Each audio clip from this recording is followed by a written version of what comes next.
Have you ever noticed that no matter how much you work, study, and push yourself, it seems like the world simply doesn't care? It's as if your sweat has lost value on the grand chessboard of the global economy. And believe me, this isn't paranoia, it's by design. The modern economic system was shaped to concentrate power in the hands of a few, and make you believe that if you're falling behind, it's your fault.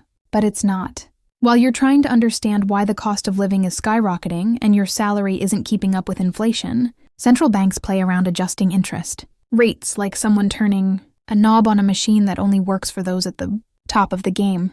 What's most curious and perhaps infuriating is realizing how the financial elite managed to turn the economy into a spectacle. The average citizen became an extra, and the big tech companies and investors are the protagonists. But the audience hasn't figured out the script yet. You work, consume, pay taxes, and the profit always ends up in the same place. It's capitalism version 2025, where the job market automates itself, the credit bubble inflates, and the promise of upward mobility becomes a modern fairy tale. But hold on, this isn't a story of defeat. It's a story of awakening, because understanding how this money system really works is the first step to escaping the trap. And if you stick with me until the end, you'll understand not only why you don't matter anymore, economically speaking, but how to turn the game around before the next financial crisis decides for you. You know that moment when someone seems to be thriving, but when you look closer, you realize it's just appearances. Well, the same thing happens with the global economy. When the United States announced a 3.8% GDP growth, the world breathed a sigh of relief. After all, it seemed like a sign that economic decline was under control. But reality is much more curious. This growth came from a drop in imports, a classic sign of global slowdown.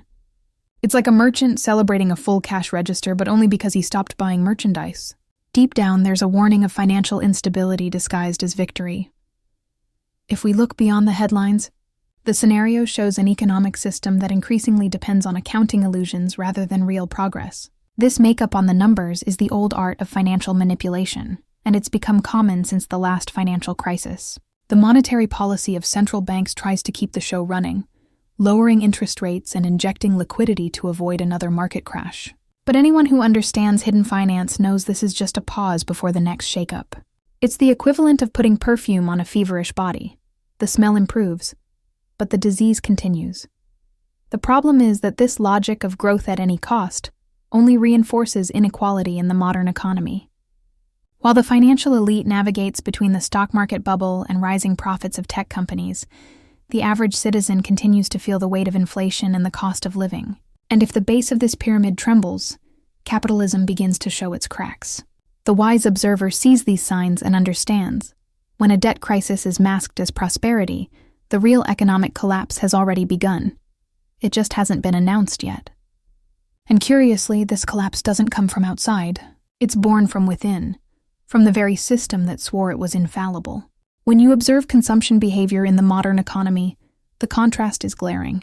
The top of the pyramid, that financial elite, dictates the pace of half of global spending, while the majority, crushed by the cost of living and inflation, can barely participate in the game.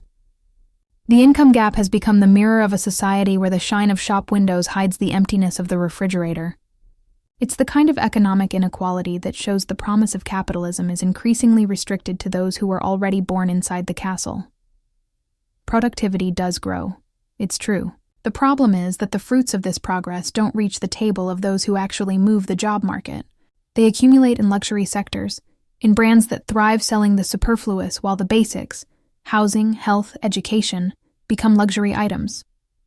It's a reflection of the digital economy, which values the glamour of tech companies more than the farmer facing the farming crisis to put food on the plate. Those who dominate corporate power know how to play. They sell status while the rest of the world struggles to pay the electricity bill. And what's most intriguing is that this imbalance isn't accidental. It's structural, built into the economic system itself.